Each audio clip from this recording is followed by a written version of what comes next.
what have you thought and how nicely you have presented. There will be a direct, uncut, unedited recording of your presentation, patriotism among my students.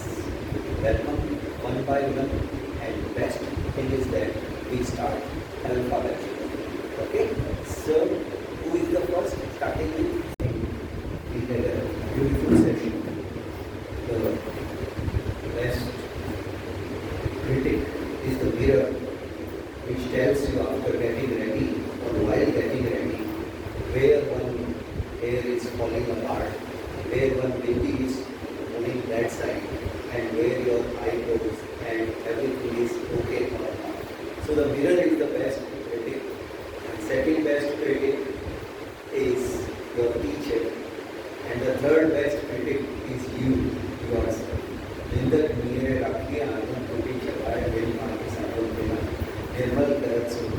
Just it was just a spontaneous thought that what we think in 24 hours about our students, how to develop patriotic feelings. I think we should start teaching our students the daily routine. It is my very sincere approach for a nursery student to 12th student. When you get up, the first thing you should do is touch the earth and give thanks to the Mother Earth on which you are vegetating, living. The second thing you should do is touch feet of your mother, touch feet of your father and all the elders of the family. The next thing you should do is to make your bed where you slept. Arrange the pillow, arrange the bed sheet. The next thing you should do is, without making noise, get yourself ready. Do not do anything by which your mother has to shout early morning. In most of the families I see the chaos, early morning frenzy. एक अजीब सा पागलपन, एक उन्माद, एक तनाव, tension.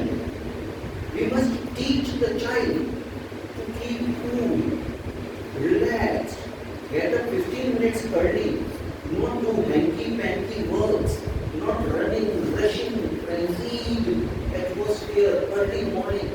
Oh, mom running after the child. But ये खा ले, ये पी ले, ये बुक ले रखी, ये किताब, ये मेरा बैग, ये. Just remember the morning 6 o'clock to 6:30 or 6:45, your daily routine. I think we must teach the child to be sensible, to maintain the daily routine, get ready in a very proper way, decent way, and then go to school.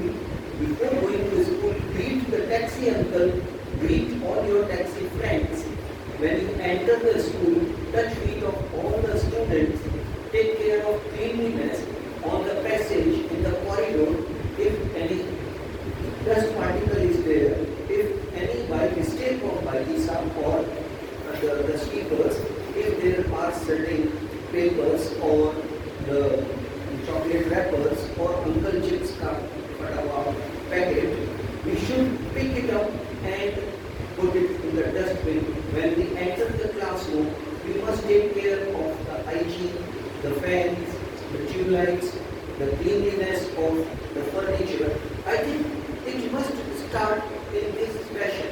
If the child is taught to learn to maintain himself or herself, one fine day when he or she grows with all these beautiful conditions, disciplines, and then I think in India, as I started in the beginning of my session, that we don't have the civic sense. Common sense is the rarest sense in India. Anywhere you see, we start, especially men, they start urinating anywhere. The whole India is a toilet. Very sorry to say, but it is a hard fact. Ladies have to search a safe corner just because of the gender issue. Otherwise, you see, for gents, you go on any road, you will find dot dot dot kind of people doing dot dot dot activities almost anywhere and everywhere. When the foreign tourists come, they say that please take care, India is a great country culturally, religiously, historically, but there is no civic sense. The third person's opinion. I am not criticizing. Who will criticize the mother? India is our mother. We love our motherland. We must teach our students the basic civic sense. How to walk, how to talk, how to use the toilet. Before and after using the toilet, the water tap, the flushing, and not throwing the dust in the potholes of the flush. And we must start teaching these very, very basic things. How to open the lunch box, how to sit, how to spread the napkin, and how to start eating food, not filling both the hands. Just one thumb and three fingers, not even filling the last finger. And things like that, very fine table manners, we must teach. Just I was reading the Times of India and I came across a fantastic article. There was an Indian girl, some Jain, I forgot, Radhika Jain or Rintu Jain. She went to Japan and she wanted to test the cleanliness. Everybody is talking that Japan is the cleanest country in the world. She wanted to test the cleanliness conditions of Japan. She purchased brand new white socks, white pair of socks. She put on the socks, put on her shoe, and she walked in the streets of Japan. And after walking the whole day, she opened her white socks and she took the photo. And they were as white as it were in the morning, except the sweat and the whole day of wearing. There was no dust particle on the white socks on the roads of Japan. Just an example. We cannot walk with white socks even in Indian hospital corridors, school corridors, or even the college corridors also. With respect, we cannot walk even in the temple corridors also. You remember, any of the greatest temples of India, with great amount of respect I say, lot of dust particles featured gila and so much of hocus and so much of unorganized things, indisciplined things, pulling, pushing, shouting. If you want to sit and meditate there, sorry to say, you can't. You go to Shankaracharya temple, Srinagar, to bottom Kanyakumari, Rameshwaram temple of Shiva, Lord Shiva. You go from top to bottom and you won't find cleanliness. We talk a lot and it looks good. Bharat महान है, ये है, वो है, सब बहुत अच्छी बात है. But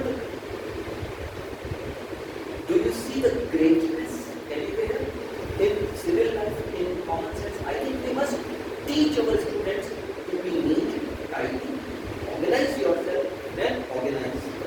Thank you very much for following and I hope together we learn.